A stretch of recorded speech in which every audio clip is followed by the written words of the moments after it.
Right, hello, good evening, good morning, good afternoon, whatever it is, wherever you happen to be.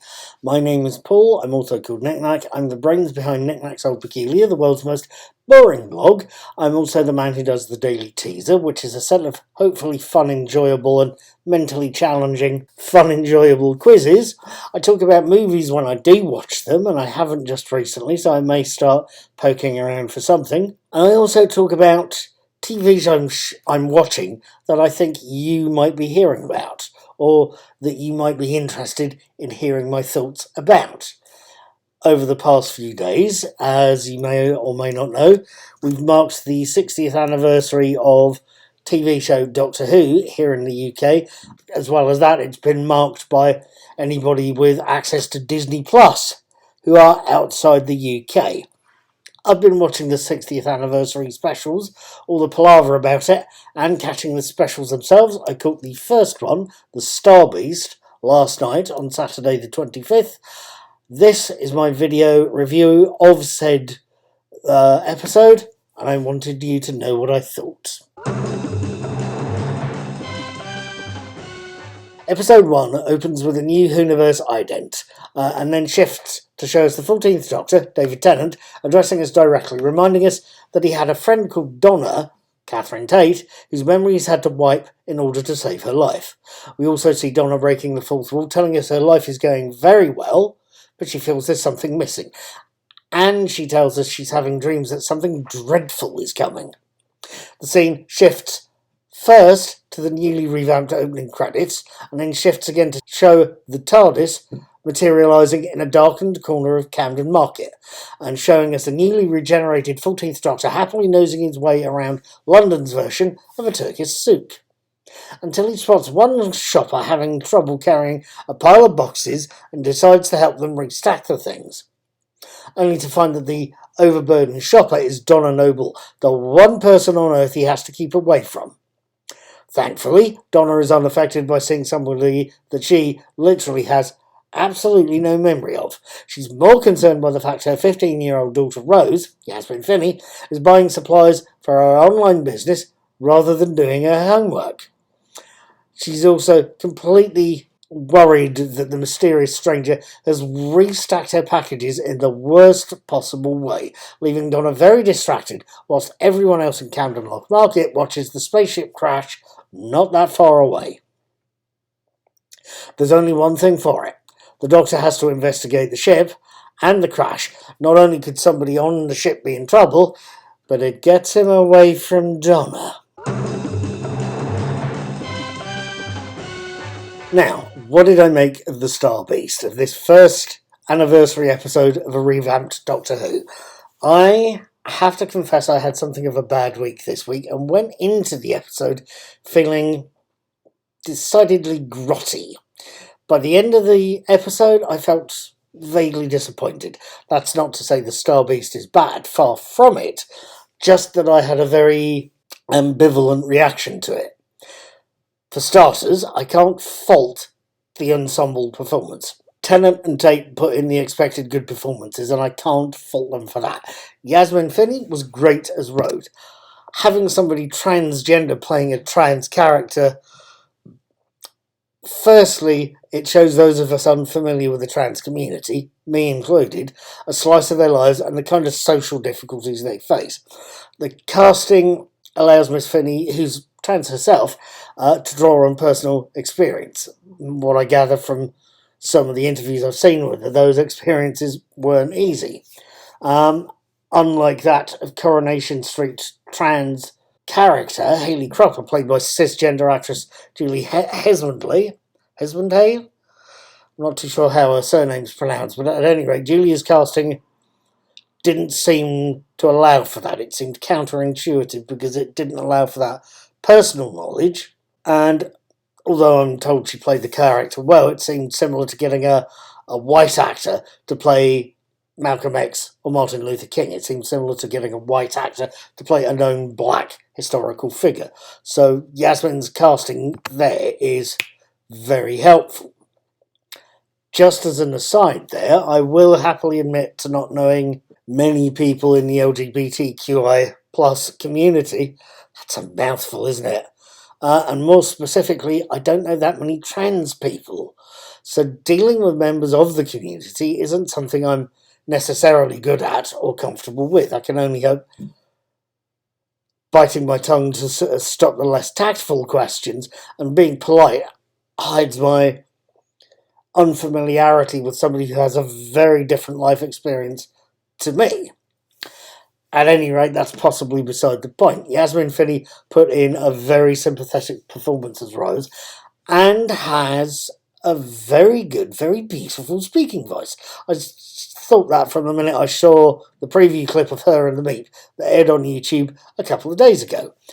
Hopefully that will get her hired a lot more by different producers and directors, and it will serve her well getting the bread and butter voiceover and games work that many actors seem to use to get by on. Miss Finney's performance is one amongst many. As I've said, both David Tennant and Catherine Tate put in the good job we've come to expect from them, although, speaking personally, and this could be my mood again, the big scene towards the end where the 14th Doctor helps Donna to safely recover her memories and stop the Meep's ship from taking off was one I felt was a touch off.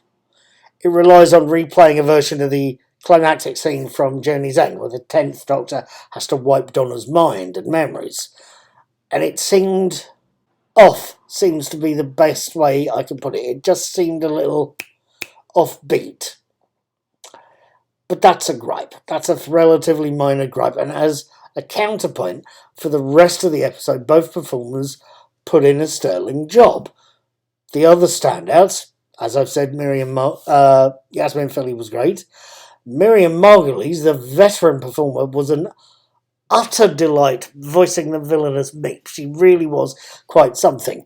As a minor point here, in the original comic strip, the character is referred to as Beep the Meep, and seems to be just referenced here as the Meep. And I think dropping the beep, especially when it comes to the occasionally potty-mouthed Ms. Margolyes, seemed possibly appropriate. There's parodies on YouTube about Beep the Meep. Go look them up. At any rate, the other standout for me in this episode was Ruth Madeley as Shirley Bingham, Unit's 56th Scientific Advisor. She was an utter delight. She plays the part very well. She's a wheelchair user, and her inability to climb stairs saved her from being brainwashed. She's knowledgeable about and friendly to the Doctor without necessarily being especially differential, as have previous unit characters. And she comes with a wheelchair armed with a certain amount of machine guns and large heavy caliber missiles, which, well, where can a body go wrong with that? The plot to this original script owes a lot to the original strip from Doctor Who Weekly, although there's obviously been changes. Sharon, the strip's heroine, becomes Rose. Her best friend at school, Fudge Higgins, is now a British Asian kid rather than a white kid, and is less involved than the original character it's based on. Fudge's chain-smoking mum is effectively replaced by Donna and Sylvie, her mum. The British Army troops from this series are now Unit Special Forces, hypnotised by a psychedelic sun rather than the ominous-sounding Black Sun drive. And, of course, Beep the Meep is, famously now just the Meep. The steelworks that provides the setting for the strip's climax is unchanged, although the Meep ship is now upright and powered by a double dagger drive rather than the Black Sun drive mentioned in the strip. It's a reasonably good adaptation, I'd say. It's trying its best to contain a 7 or 8 part story into a 1 hour format, whilst making the changes and cuts needed to make the story work for television. Granted, I felt disappointed about it after a bad personal week.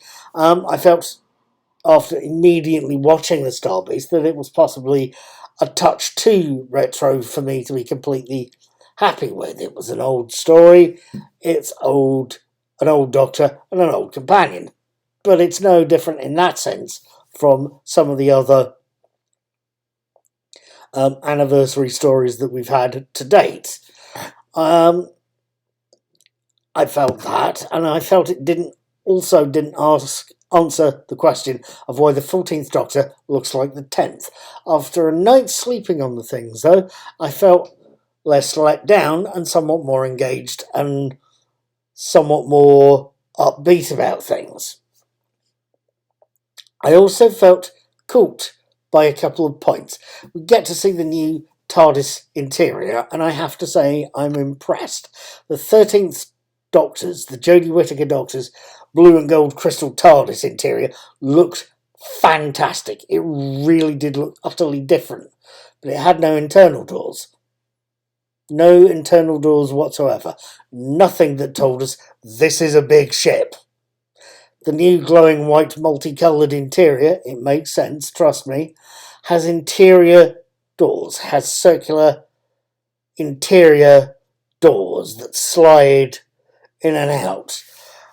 What's behind those doors? We don't know, but you get the feeling there's a lot going on in there. Next Stop Anywhere never seemed a truer word. The other thing that caught my attention is the last line of the Meeps. Creature with two hearts is such a rare thing. Just wait till I tell the boss. What on earth did the Meep mean by that? I don't know, but you and I will probably get to find out over the next 2 episodes. Wild Blue Yonder and The Giggle. Those will air on BBC One in the UK and Disney Plus internationally on the 2nd of December and 9th of December respectively. Right, finally and frankly, as a last couple of words and some dates for your diary. I've enjoyed this episode, even though I personally felt as enthusiastic as a dead fish on a stick. But either way, I will be watching the next 2 episodes. They're called Wild Blue Yonder and The Giggle, as I've already said. I will be watching those as and when they air, and I will have my written video reviews up on the night afterwards. Before then is going to be tomorrow, Monday the 22nd of November, and I will be frankly watching more TV. As regular followers of my blog and my YouTube channel will know, I will be watching The Bear Hug, episode 3 of For All Mankind series 4, and I will have my reviews written and video of it up on the 27th of November 2023. Please feel free to follow Knickknacks Old Peculiar, the blog, and subscribe to my YouTube channel, Mr. Cuddy2977. Hit the notification bell as well. You will catch those videos and the written equivalent as and when I release them. Until then, I will leave you with the very wise and mysterious and slightly ironic words of the late great number 6. Be seeing you.